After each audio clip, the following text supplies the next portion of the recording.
跟着我干什么？你回宿舍我也回，顺路嘛。我不回。撒谎。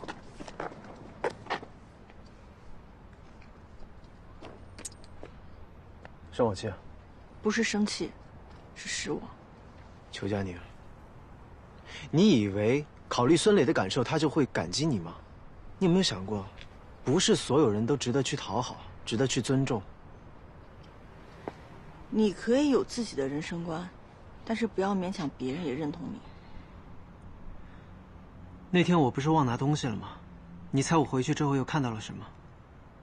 那个可怜的丢了钱包的男孩，又找到了下一个目标，把所有对你说过的话、做过的事情，又原封不动地演绎了一遍。你现在还认为你所坚持的是正确的吗？所以呢，你认为什么是正确的？因为上过当、受过骗，难道就不相信世界上有真正需要帮助的人了吗？因为生活在黑暗里，就不用向往光明了吗？周小山，相信是一种选择，也是一种能力。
输了，他会不会真的走人啊？赵小山要是输了，佳宁接下来的工作就很难开展。他要是开展不了工作，处境就会变得很尴尬。哎，培育课让我们现在过去，结果出来了，走。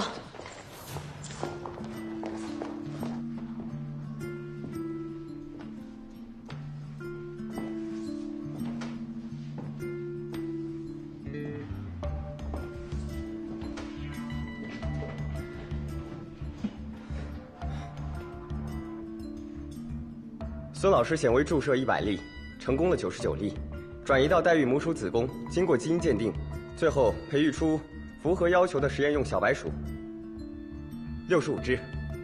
天哪！实验室的研究员的成功出产率是50%，而孙老师达到了65%，也就是说，周小山培育的小白鼠存活率要达到65只以上。那是不可能的，所以让他趁早滚蛋吧。周小山显微注射。等一下，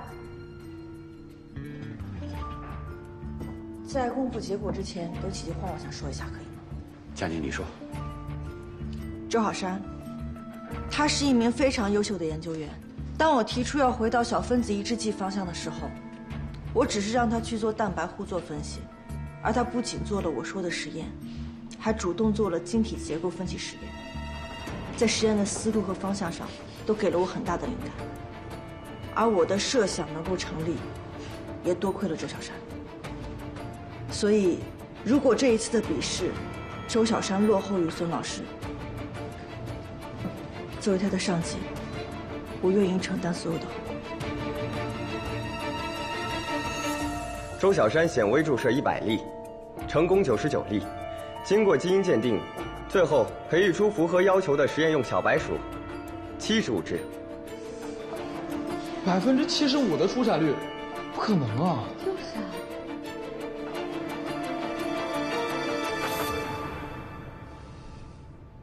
愿赌服输。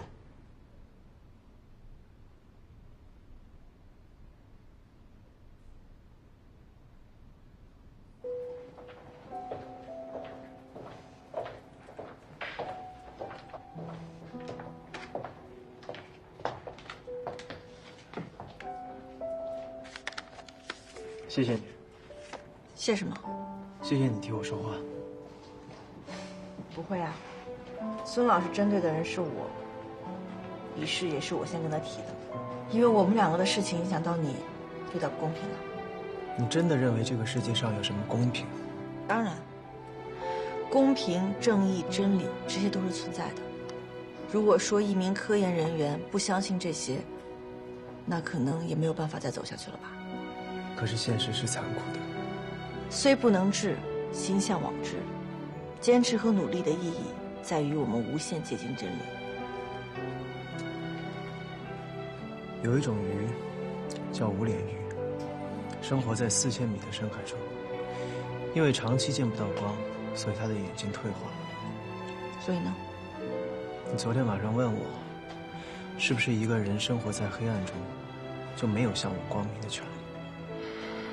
我想说的是，不是不想，是不能。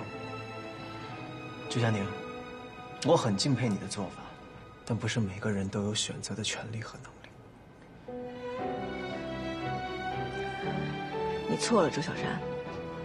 无脸鱼它不是没有眼睛，它的眼睛在表面之下。虽然我不知道你曾经经历过什么，但是我应该跟他们不一样。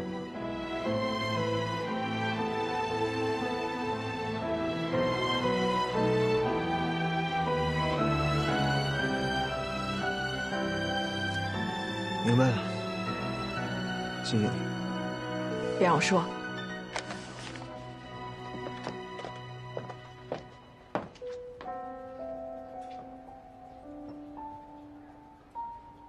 看见没？小组会，这回不论老孙同不同意，都得共享实验数据。来了来了。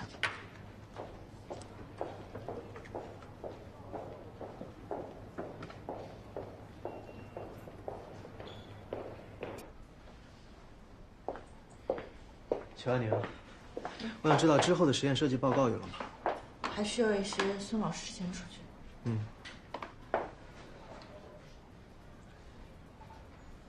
哦，我懂。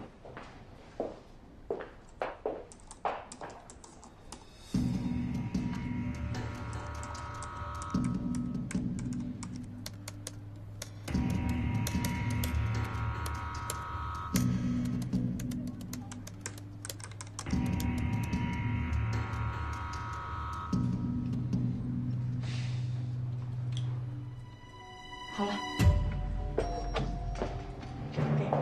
这是实验的流程，你看有什么问题再来找我。好，过去了。裘佳宁替你说话了。但他之前明明知道你不信任他，为什么在结果揭晓前替你说话？他要保我。保你？他自身都难保，还想保你？可笑。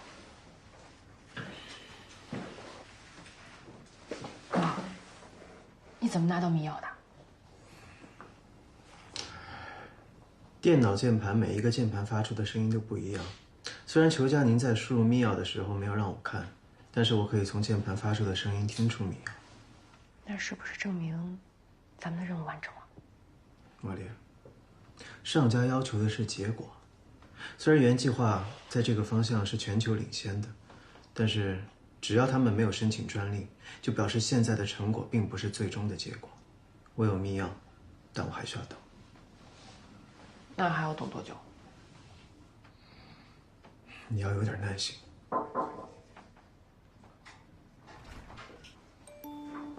教练，有客人啊？没空。不好意思啊，哥们儿，我就送个东西，你送马上就走。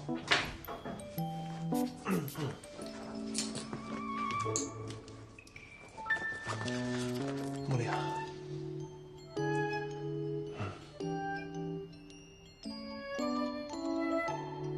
你怎么会有那个挂件？你也看《憨狼家族》啊？我不看。憨憨狼究竟是个什么样的角色？他在动画片里面挺倒霉的，但是吧，他最后却成为家族里面最厉害的人。为什么？因为他从来不放弃，一直努力啊。就这样。对啊，越努力越幸运嘛。那你觉得憨憨狼最大的优点是什么？他很可爱吧，但有时候也挺迷糊的，蠢萌蠢萌的。你这么一说，我是觉得他挺可爱的。你们聊，我就先走了。茉莉，收下吧。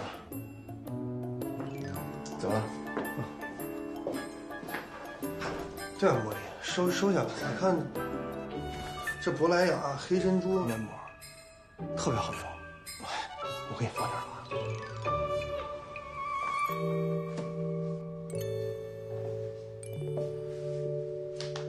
敷面膜。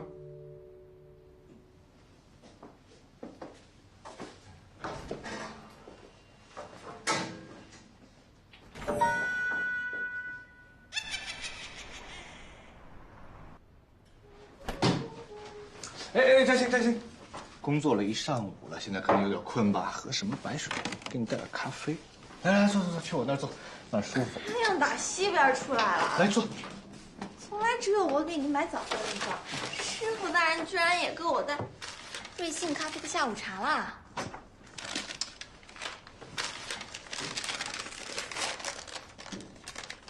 哇，都是我爱吃的。说吧。我想问你姐喜欢什么花？你想买花给我姐呀？啊。然后呢，看浪漫电影，吃烛光大餐。你怎么知道？师傅，我劝你放弃吧。为什么？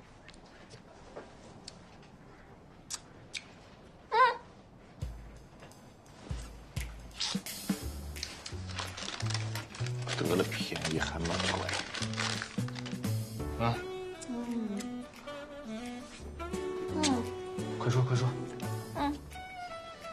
你看我姐上高中的时候啊，有个男生买玫瑰花给我姐，你看我姐怎么着？你姐该不会不喜欢花吧？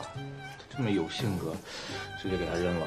No， 我姐严肃地向这位追求者指出，她买的是月季，不是玫瑰花，两者都隶属于蔷薇科。虽然容易搞混，但一个连月季和玫瑰花都分不清楚的男生，他是不会考虑的。你姐挺逗的呀。逗。你要按照对待一般女的追我姐就会习惯性的智商碾压。比如电影100分钟，她又告诉你101个不符合逻辑的地方。你越这么说，我发现我越来劲儿。变态吧？这叫挑战，你懂不懂啊？反正事情的难度我跟你说了，谋事在人，成事在天。那看样子我还真得改变策略。你还有什么可以告诉我的吗？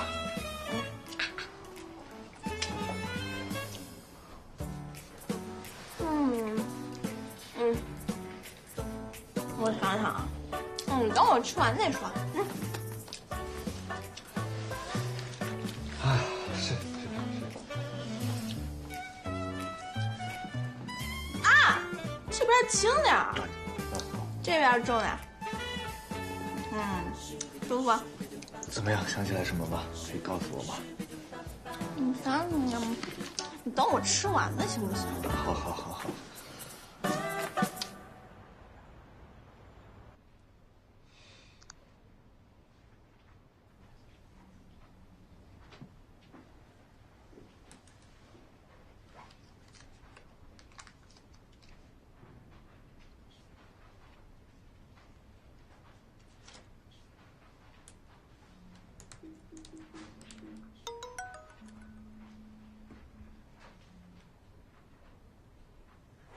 周佳宁啊，问你个问题啊，如果接下去的实验我做不好，你会怎么惩罚我？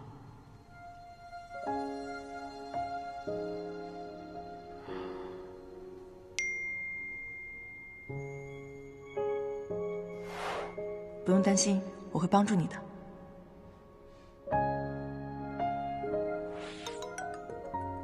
幸好不是把憨憨狼贴在我的脑袋上。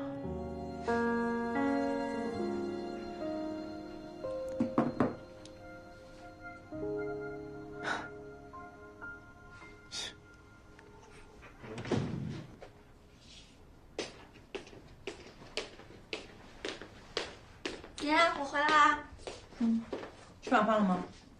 我在食堂吃过。姐，这些公式是什么呀？你一个学医的，化学公式都看不懂吗？姐，我想八卦一下啊，你在国外那么多年，有没有谈过男朋友啊？没有啊。不会吧？就是没谈过啊。你这么大了，连男朋友都没谈过啊？谁说我这么大了就一定要谈过男朋友啊？那你有没有心动的？就稍微一丢丢心动的也行。这么肯定？爱情从来就不是人生的必需品。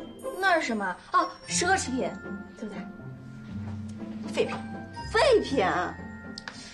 一般来说，男人和女人只要认识了超过2年，身体就不会再分泌感受到爱情的那种荷尔蒙了，感情就会慢慢变淡，就会冷却。像这样经不起时间考验的东西，不是废品是吗？邱佳宁女士，我采访您一下，能够愉悦您人生的必需品是什么呢？德芙巧克力啊？错，是巧克力加咖啡。姐，你就告诉我一下嘛，我替你保密，你就稍微一丢丢心动的都可以啊。喜欢的分很多种，你硬要问的话，也不是没有喜欢的男性。那谁啊？你说啊，姐。里昂纳德·安德烈·马森。什么？里昂纳德？姐是这个吗？这长相也太一言难尽了吧！多有魅力呀！你要不有空的时候去我们医院挂个眼科，我等你啊。Smart is new sexy。你这个小孩不会懂的。啊，我是不懂。姐，你继续看你的公式吧。来，手机。你姐说喜欢照片上这男的？准确来说是崇拜的偶像。那我觉得你姐可能要来我们这儿挂个眼科。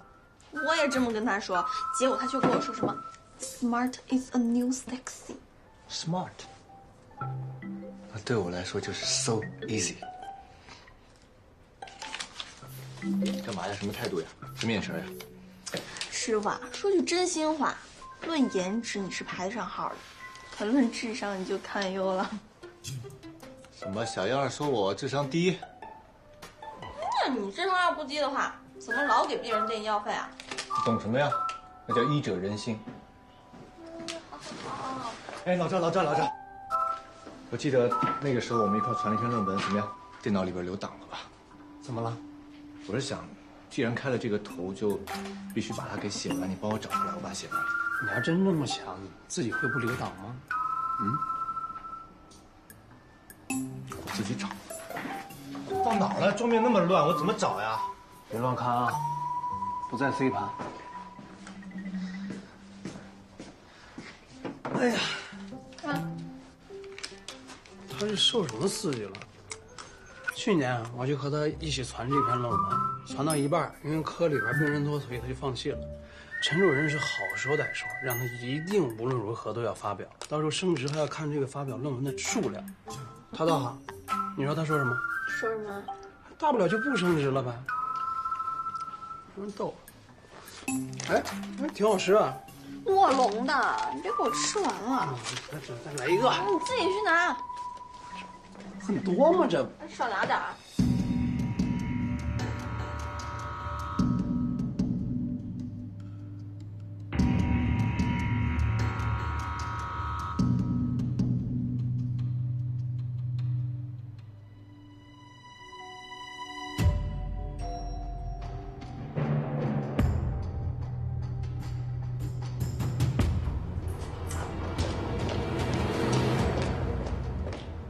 石头哥，我要跟着你，我不要跟着邱佳宁。继续观察，好。谢先生，你跟我来。石头哥，在实验室里，我希望你跟别人一样，叫我孙老师。我不想跟着邱佳宁。半个月以前的决定，你现在反悔是不是晚点了？我本来以为你本来以为裘佳宁留不下来，没想到他绝境逢生，对不对？笑笑，我很负责任的跟你说，跟着裘佳宁会比跟着我学到更多的东西。我是为了你才来原计划的，你为什么要这个呀？我以为我说的已经很清楚了，我们不合适。怎么就不合适？我们明明都在一起了，怎么就不合适？谢笑笑，按照实验室的规章制度，你犯了那么大的错误是应该被劝退的。如果不是裘佳宁的话，你现在没有机会站在这儿给我讨价还价，你知道吗？犯那么大错是我不小心，我保证我不会再犯这种实验性失误了。不好意思，我们组的实验员已经满了，你现在有2种选择，要么跟着裘佳宁，要么辞职。笑笑，佳宁等着你呢，拿好东西。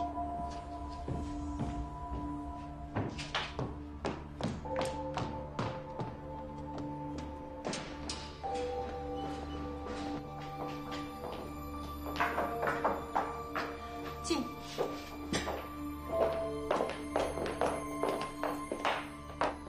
实验计划已经发到你们邮箱里了，在进行实验之前，有些事情要跟你们说一下。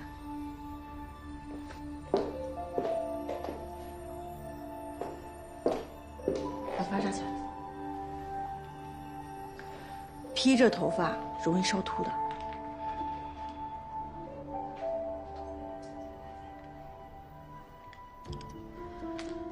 实验室有规定，实验人员不得衣冠不整。明天把你这拖鞋换掉吧。拖鞋？我这是今年最新流行款。算了，我跟你说这些你也不明白。如果被有毒的化学试剂溅到你这双毛毛拖鞋上的话，它离流行也就告别了。这么低级的错误我是不会犯的。淹死的都是会游泳的。你喷香水了吧？明天不要喷香水了，也不要带进实验室会引起爆炸的。明天在实验室，希望你能够改正今天所有的错误。现在你可以去实验室了。要是我不呢？你可以试试。给你10分钟的时间，希望待会儿我在实验室看到已经准备好的你。去吧。裘佳宁，你能把我怎么样啊？你说我能把你怎么样？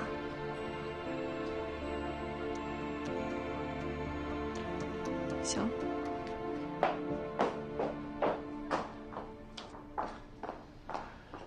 可以啊，当初要留他的是你，现在把关系搞得这么剑拔弩张的也是你。留他是一回事，我是来工作的，不是来跟他搞闺蜜情的。下一步我们要怎么做？先去领器材，我在实验室等你。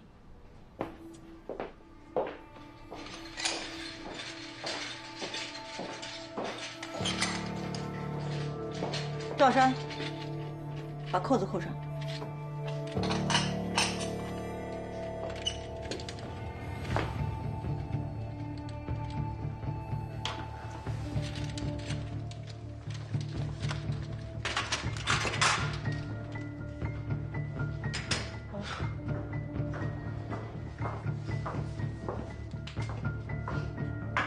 头发扎上也挺好看的呀，这才有个实验员的样子。接下来我们怎么做？细胞培育。我们的时间很紧张，实验室有专门的技术部门，需要细胞的话直接去领就行了。为什么要自己培养？我们的3次实验是由不同的人负责，所以为了实验的严谨性，需要实验物料、方法、步骤高度一致。细胞的状态就非常重要。等细胞养好了，再进行下一步细胞对目标物质的应答，就更有说服力了。还有其他问题吗？开始吧。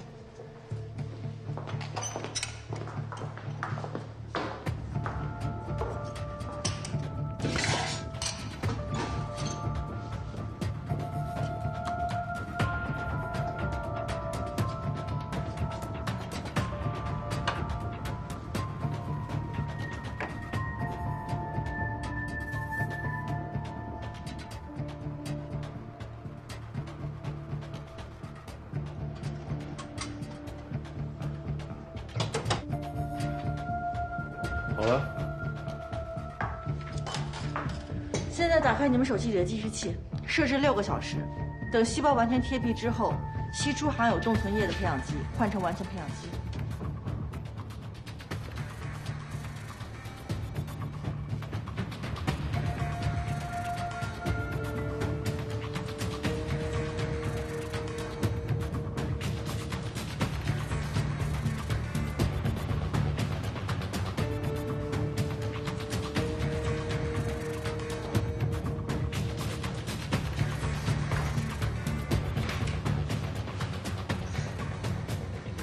你以前就认识孙磊？啊，我们俩一个大学的，他是我师哥。师哥？他比你老那么多，师叔差不多吧？我上学早。哦。哎，校长，怎么样？养细胞啊？他说，为了实验的严谨性，要求实验物料、步骤、方法高度一致。裘老师考虑的还挺周到的嘛。裘老师，他谁让你就管他叫老师？人家现在是组长，年纪又比我大，还能教会我很多新东西，我叫声老师那不是应该的吗？默默，你这么喜欢他，咱俩换换吧，好吗？凭什么？火灾又不怪我。默默，你笑笑姐心情不好，你少说两句。童言无忌，你别放心上啊！快吃，趁热吃。您不会认为裘佳宁来这儿真的是为科学献身的吧？猪猪，你说这话什么意思？你还记不记得2年前那几个海归？记得啊，16哥特别讨厌他们。对呀，那几个人交了几篇文章之后，就以此为跳板去了国外的实验室。我觉得吧，这裘佳宁也把这当跳板了，留不住。你的意思是，他每天费尽周折做实验，是为了给自己洗白？你们想想看啊，他在这待个1年半载之后，谁还会记得他被开除的事情啊？再说了，我们这儿可是国内首屈一指的医药集团，他又是我们这儿的核心研究员，那在人才市场很抢手的。不会吧？我也觉得裘佳宁不是这种人。那道理呢，给你们讲清楚了，信不信？随你们。我不管他来这儿到底是什么目的，只要是跟我石头哥过不去，那就是跟我谢笑笑过不去。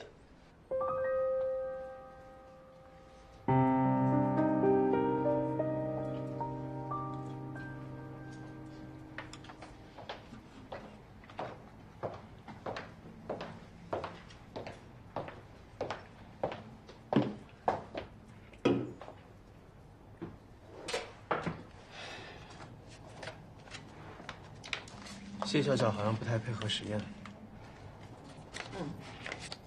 你知道他为什么进入实验室吗？你知道？孙磊是他的师兄，他是为了追求孙磊才进入实验室。那又怎么样？你就不担心吗？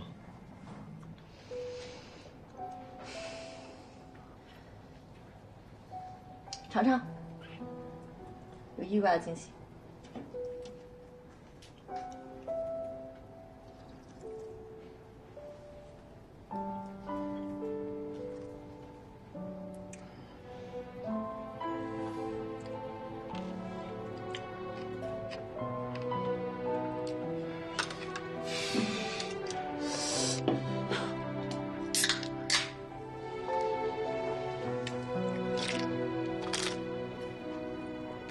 哇，不是，你说的惊喜就是辣吗？刺激吧？我没有得罪你吧，裘佳宁。以前我写博士论文的时候，有一次思路卡住，让我特别焦虑。但是后来凑巧，我喝了可乐，又吃了墨西哥同学给我的辣椒，哇！当时那一瞬间，辣得我整个人在流眼泪。但是辣过之后呢，我就觉得整个人轻松了不少。所以每当我焦虑的时候，我都会喝可乐配辣椒。所以你焦虑了？怎么能不焦虑啊？你说的那些，我心里都明白。孙老师的偏见，谢笑笑不配合，王老的期望，这些都让我诚惶诚恐，非常焦虑。但是，如果说只想着焦虑，一味地陷入到这个情绪里面的话，对事情一点帮助都没有，只会让整个人越来越糟。所以，你感觉好点了吗？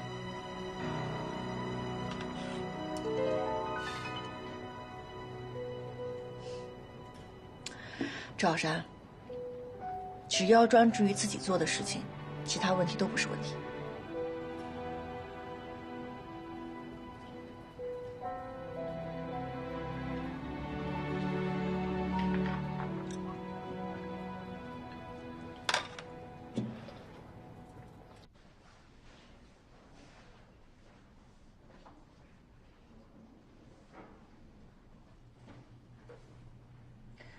不错，下药的可以了。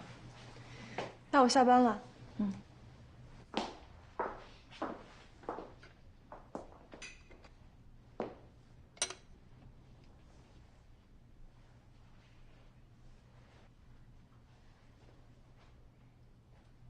有问题。你看一下笑笑的吧。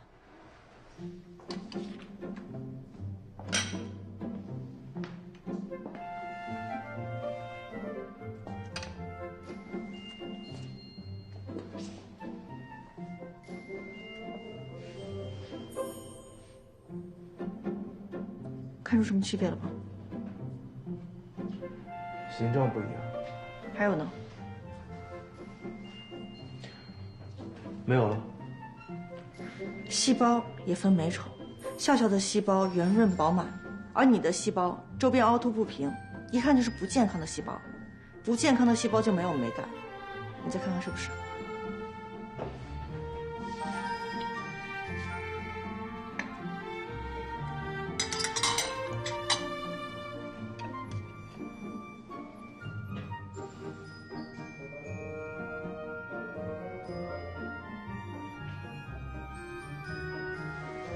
我不同意，我觉得我的细胞也挺好看。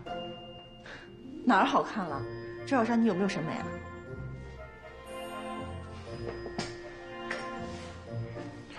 我当然有审美了。我看你没有。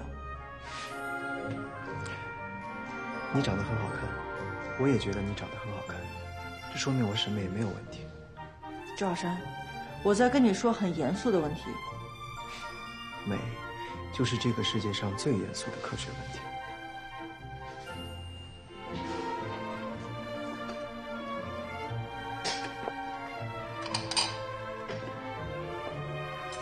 抱歉啊，我本科是物理化学方向，到了博士才转成生物分子学，所以实验的基本功不扎实。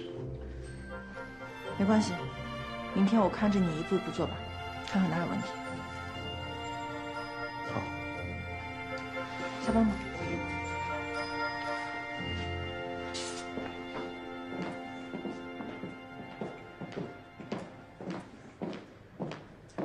饿了吗？这次保证不让你拉肚子。有什么想吃的？你是本地人，我客随主便吧。有家西餐厅，你出国之前经常去的，尝尝。好呀。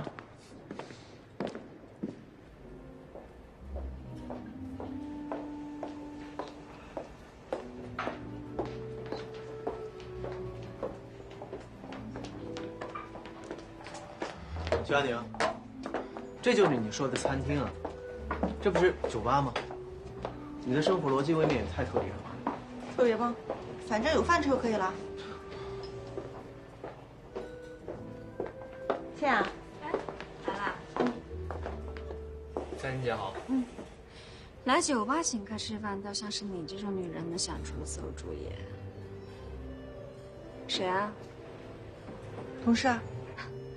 除了同事以外，没有别的身份了吗？真没有了？没有。那我就要下手了。那你随便吧，好好照顾人家，我上厕所。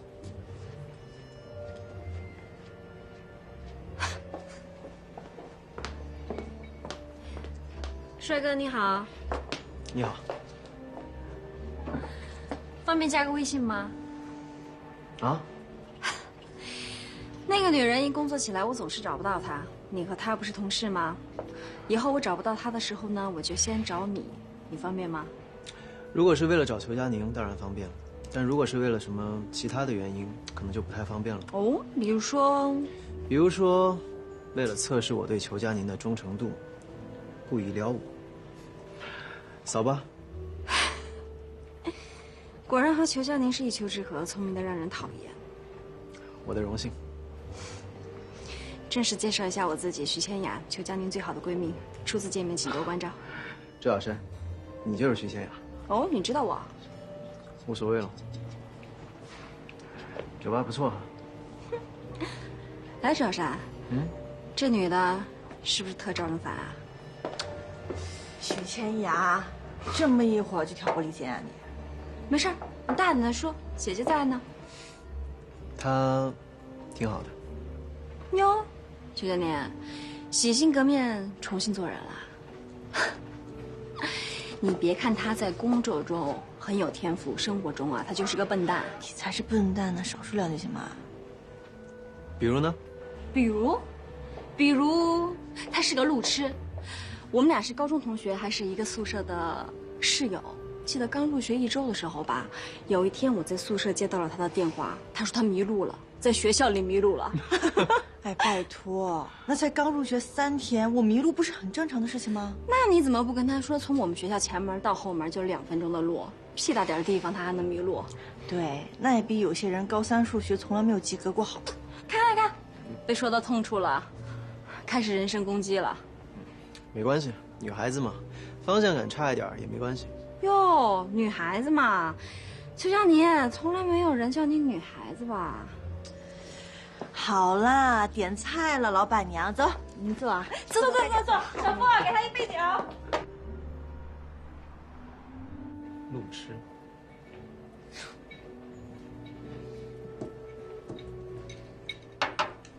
谢谢啊，不客气。你是那位姐姐的朋友？她是我领导。哦，听老板娘说你领导是女科学家。女科学家？怎么定义呢？她24岁拿到了博士学位，现在是我们公司的核心研究员，准确的来说算是资深科研人员吧。啊？怎么可能啊？看着不像吗？我的意思是我们老板娘是那种超过100的账目就算不清，认识的汉子绝对不超过2000个，他们怎么可能是朋友啊？是挺有意思的。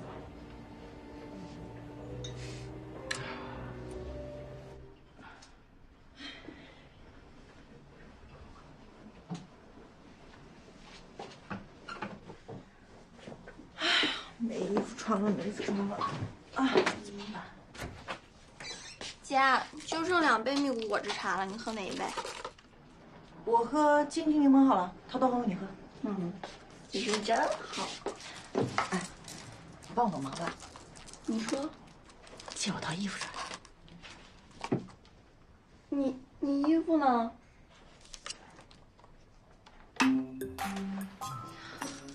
我真是服了你了，邱佳宁，你把衣服都堆在这儿，会滋生很多病毒的。好歹你也是科学家，理工强人啊。不是病毒，是细菌。细菌行，细菌不可怕。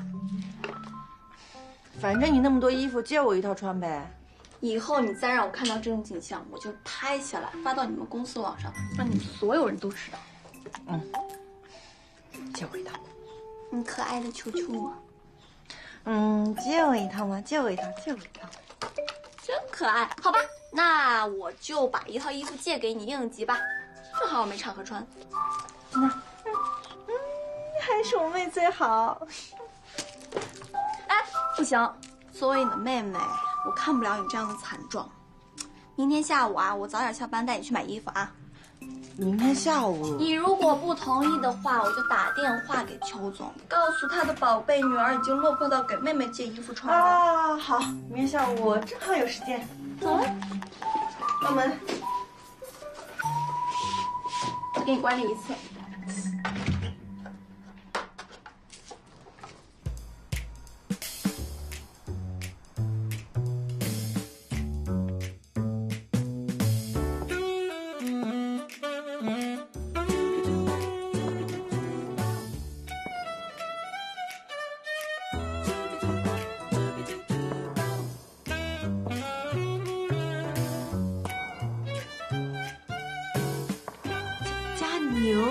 早。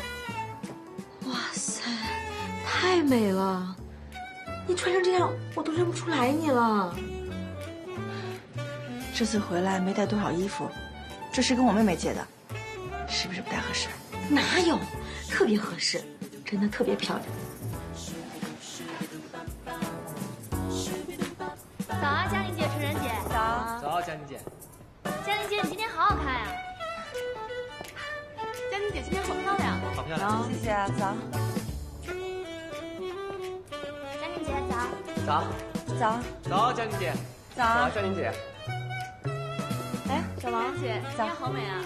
佳宁姐，你今天就跟变了一个人一样，好好看吗？真的。真美了吗？